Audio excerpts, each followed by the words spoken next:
Vítejte opět na mém kanále. V dnešním videu, v druhé části o husitech, si povíme něco blíže o husitských válkách. V předchozím videu jsme si přiblížili počátek husitství, vznik a průběh husitské revoluce. Tak se pokojně usaďte a pojďme na to. V první části jsme si řekli něco o Janu Husovi. Jan Hus byl upálen 6.7. v Kostnici.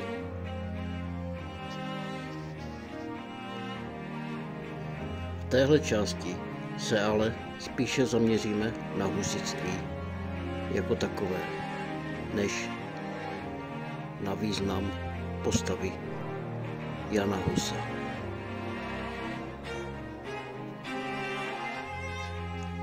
Husitství je širší pojem než husitská doba nebo husitské války. Zatímco husitské války lze vymezit konkrétními událostmi a letopočty. Přestože i zde se historikové rozcházejí. Husitství prochází téměř celým 15. stoletím. V podobě utrakvistické církve se udrželo i ve století 16. prakticky až do doby pobělohorské.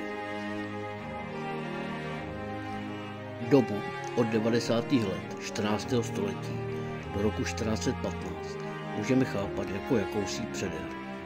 Teprve v roce 1414 bylo zavedeno přijímání podobojí, které se stalo primárním znakem husitství. Hlavní války o kalich trvaly od roku 1419 do jejich uznání římskou církví v podobě bazilejských kompaktátů. V roce 1436 kompaktáta však neznamenala konec sporů mezi kališníky a katolíky. Věroučné spory, disputace mezi různými husitskými směry probíhaly po celou dobu válek i po jejich skončení. Ke sjednocení husitů v duchu kompaktát došlo až roku 1452, kdy Jiří z Poděbrad nechal uvěznit seniora táborské církve Mikuláše z Pelhřimova a Václava Korana. Nová otevřená válka husitů s katolíky vypukla za Jiřího z Poděbrad, ale i když se dvojdveří v zemi podařilo udržet, napětí pokračovalo a situaci vyřešil teprve kutnohorský náboženský mír z roku 1485. Husité se dokázali sjednotit pouze v případě vnějšího ohrožení. Poprvé to bylo roku 1420, kdy papež Martin V. vyhlásil v podstatě na Zikmundovu žádost proti husitům křížovou výpravu. Zikmund s vojskem sebraným ve Vratislavi, ke kterému se připojila i česká a moravská katolická šlechta, napadl v zápětí Čechy a obléhal Prahu. Vítězství husitů vedených Žižkou v bitvě na Vítkově znamenalo zásadní obrat ve válce a rozpuštění křížové výpravy. Zikmund se ještě nechal na Pražském hradě korunovat a od Prahy odtáhl. Zůstaly jen jeho posádky na Vyšehradě a Pražském hradě.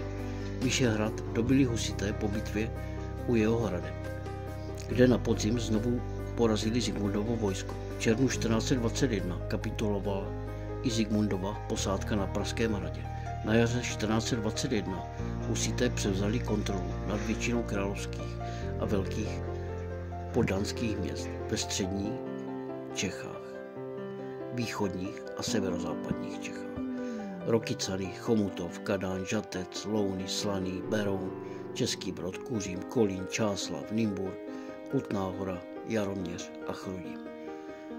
Ta se stala základem Pražského svazu. V červnu 1421 se sešel v Čáslavi sněm, jehož účastníci přijali 4 artikuly pražské a odmítli Zikmunda. Do podzimu 1421 se výrazně konsolidovala táborská strana, která rázně skoncovala s ultraradikálními sektami. Pikártů a Adamitů. Na podzim 1421 také ztroskotala druhá křížová výprava proti husitům. Němečtí křižáci byli obráceni na útěk po obléhání Žatce. Zikmund a Albrecht Habsburský, kterým se podařilo podmanit Kališnickou Moravu, utrpěli počátkem roku 1422 porážky u Kutné Hory, u Habru a u Německého Brodu. Proti Žižkovi byla na podzim 1423 vytvořena Svatohavelská koalice, kde se poprvé spojili umírnění Kališníci s katolickou šlechtou. Až budou blízko, vystřelíte z pušek a kuší. Necít, čekejte až poručí. A vy ostatní v záloze čekejte na mé znamení. Během společného tažení na Zikmundem ovládanou Moravu Žižka zemřel. Brzy po Žižkově smrti došlo k porušení zdických dohod a Táborský svaz, Žižkovi siroci a Pražský svaz proti sobě vystoupili v boji o sféry vlivu. Po Žižkovi se stal nejvyšším táborským hejtmanem Jan Hvězda z Vícemilic, zvaný Vzdinka. Po následující léta je charakteristická jistá mocenská stabilita vytvořená součinností všech husitských svazů. Od roku 1426 se v čele Táborského svazu objevila výrazná osobnost kněze Prokopa Holého. V letech 1427 a 1431 byly proti husitským Čechám zorganizovány další dvě křížové výpravy. Obě zaútočily přes západní Čechy a v obou případech se křižáci dali na útěk, ještě před střetnutím s hlavním husitským vojskem. Třetí křížová výprava roku 1427 byla obrácena na útěk u Tachova. Čtvrtá 1431 uprchla v panice od Domažlic. Sotva prý zaslechla husitský chorál. Jak byli husité v Evropě známí, dosvědčuje i fakt, že o vojenském tažení proti českým husitům uvažovala v roce 1430 dokonce i Jana z Arco. Závěr husitských válek a husitství v Čechách si povíme v třetí části. Děkuji za sledování a mějte se hezky. Brzy na viděnou. Ahoj.